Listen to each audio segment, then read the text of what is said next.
5 second. Ready, start. इससे बड़ी विडंबना और क्या होगी कि किसी व्यक्ति को उसके पहनावे के आधार पर ऐसी पहचान से जोड़ कर देखा जाए जिससे उसका दूर दूर का भी वास्ता न हो, और ऐसा करने से उसके लिए कई तरह के जोखिम पैदा हो जाएं।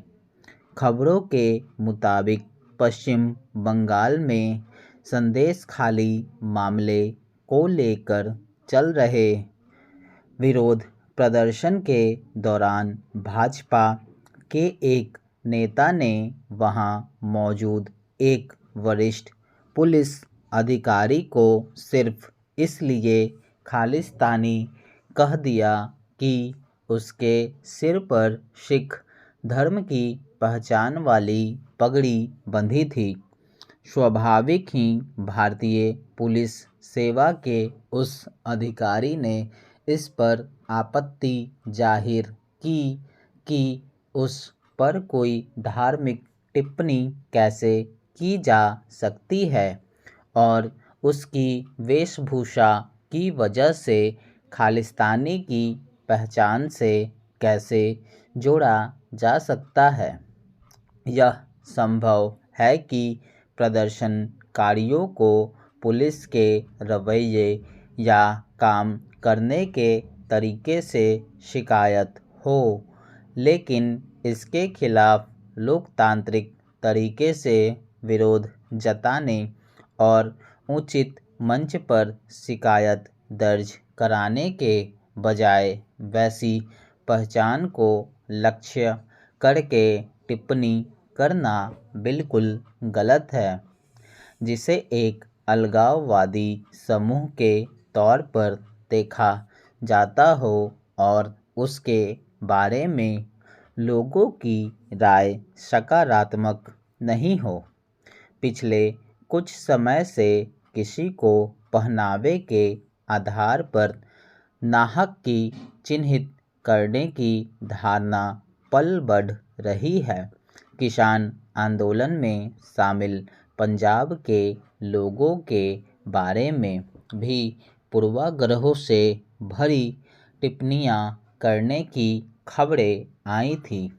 ऐसे मामले अगर अक्सर सामने आने लगे तो इससे न सिर्फ कुछ खास पहचान वाले आम लोगों के लिए मुश्किल पैदा होगी, बल्कि ऐसे पूर्वाग्रहों के शिकार लोगों के भीतर भी अनेक तरह की कुंठाएं और विकृतियां विकसित होने लगेंगी। अव्वल तो एक खास धार्मिक पहचान से जुड़े पहनावे की वजह से किसी पर इस तरह उंगली नहीं उठाई जा सकती जिसका कोई आधार नहीं हो, मगर इसका उस पर कई स्तर पर प्रभाव पड़ता हो। फिर आवेश में आकर किसी को सिर्फ कपड़े के आधार पर किसी संवेदनशील पहचान से जोड़ देने के सामाजिक असर और कानून से जुड़ी प्रक्रिया के नतीजों की कल्पना की जा सकती है। ऐसा किसी के लिए भी नहीं किया जाना चाहिए, क्योंकि इसके नतीजे संबंधित व्यक्ति के जीवन पर बहुत गलत असर डाल दे सकते हैं। सभी धर्म या समुदाय में सकारात्मक कामों को अपना सामान्य जीवन और दायित्व समझने के बरकस नकारात्मक गतिविधियों में लिप्त कुछ भी लोग होते हैं। अगर किसी समुदाय के चंद लोग प्रतिगामी और गैरकानूनी कामों को अंजाम दे रहे हों तो उनकी धार्मिक पहचान के अन्य लोगों को उससे जोड़कर नहीं देखा जा सकता। सिखों के बीच कुछ लोग अगर अलगाववाद में विश्वास रखते हों तो उनसे अलग राय रखने, पीड़ित होने और कई स्तर पर उसका सामना करने वाले लोगों में भी बहुत सारे सिख ही हैं।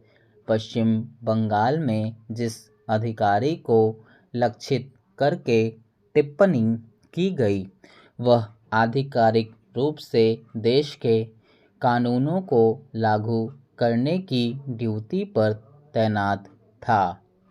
अगर वह अपने दायित्वों के निर्वहन में जानबूझकर कोई कमी करे, तब उचित मंच पर और कानून के दायरे में निर्धारित प्रक्रिया के तहत उसका विरोध किया जा सकता है।